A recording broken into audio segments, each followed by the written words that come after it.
In ancient Hebrew folklore, Asherah is Yahweh's divine consort. She is the yin to his yang, the feminine component. Well, how could this be? Why would he wage war with her prophets?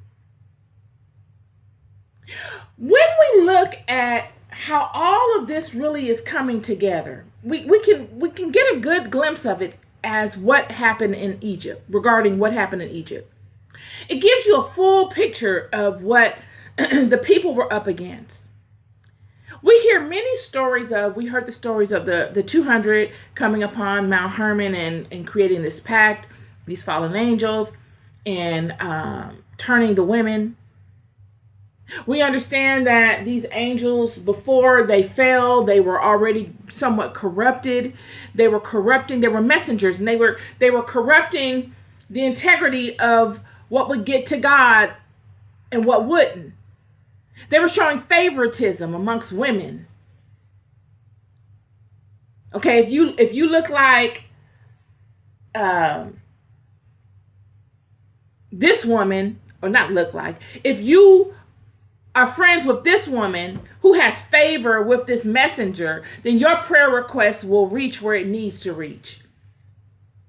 Oh, if you have favor with this woman, then this woman will get your prayer requests where they need to go.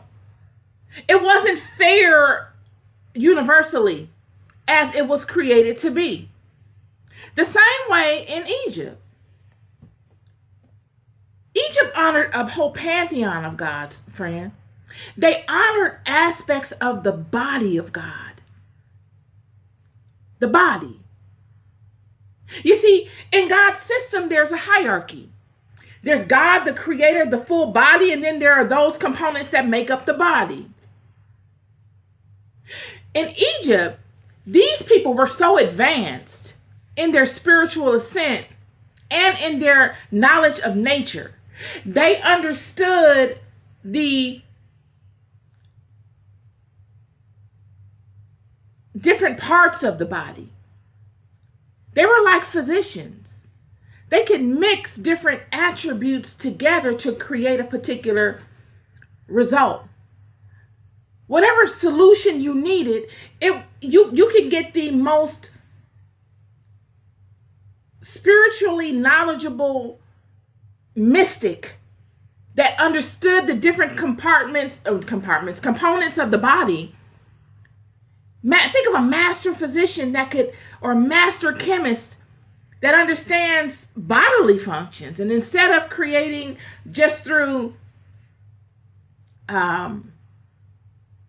chemicals, they would understand the different salts and the different acids of the body and what the body needs to function. And then they would understand the different systems that they would work through and how you could utilize these systems and these different fluids to get you a particular end result. But the regular people didn't know all of that. They were at the mercy of what? The gatekeepers. The gatekeepers that would need to constantly check themselves and hold themselves at a certain level of devotion and dedication to their alignment and their ascension, to be trusted to lead the people righteously. But these gatekeepers would become corrupt. And instead of them leading the people righteously, they're taking advantage of the people. They're pimping the system. They're promising prayer. They're promising this. They're promising solutions. And they're not doing the work to provide such things. They're price gouging people. They're holding the Pharaoh and the governing body, or even the everyday people, hostage to their spiritual prowess. They're telling the Pharaoh, okay, look, we don't we know you want to do this for the country, but we don't agree with that. We actually think you should do that. And if you don't do that, then we're going to use our spiritual prowess against you.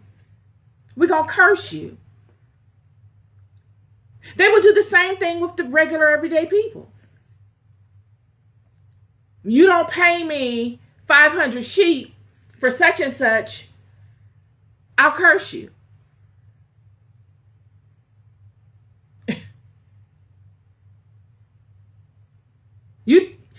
It was so many degrees to this. It got extremely convoluted.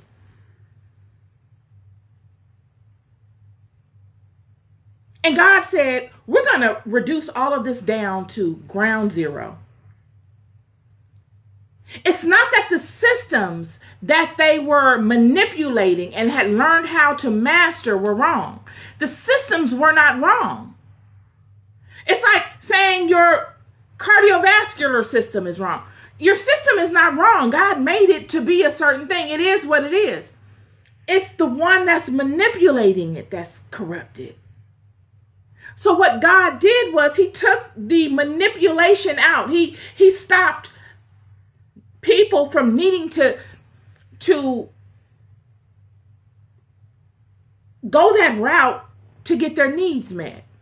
He took it from the priesthood, in a sense, to the everyday people.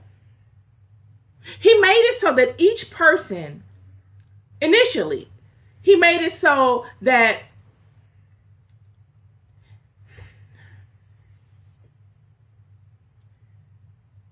each person could begin to build their own selves up like a baby does when it begins to walk.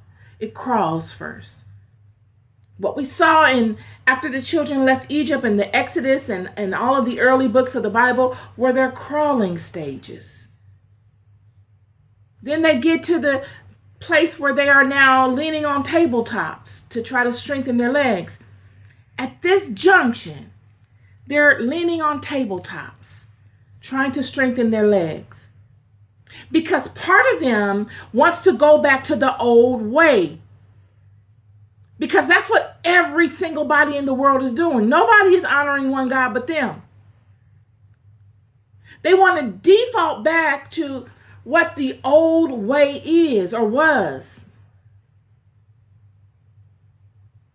They really don't see the fullness of what God has in store for them by giving them the power, because they're not actually standing in the power yet fully. There are some like Elijah that are, and then there are others that are not. Them as a collective have not risen uniformly to such a mind state. And because of this, they're easily swayed back to the old pagan ways, if you want to call them pagan. The old ways of depending on others or approaching their spiritual practices as beggars. Whereas God is trying to show them, you don't have to do that. These people were taking advantage of you with that philosophy. That is not what you have to do, friend. Surely there are more advanced beings out here, and there are more advanced individuals out here that can and will approach you and look to attack you. But if you align and you stay in abiding by my promises, I will protect you. But the only way you'll know is if you allow yourself to continue to move through it. And then you'll experience it, and nobody will be able to tell you different, because you'll know. This is where we are. Baal and Asherah and her prophets. God is waging war with them because they are looking to keep the old way active. They're looking to stagnate the children from moving forward in a new concept. And because of that, they have become the enemy of God.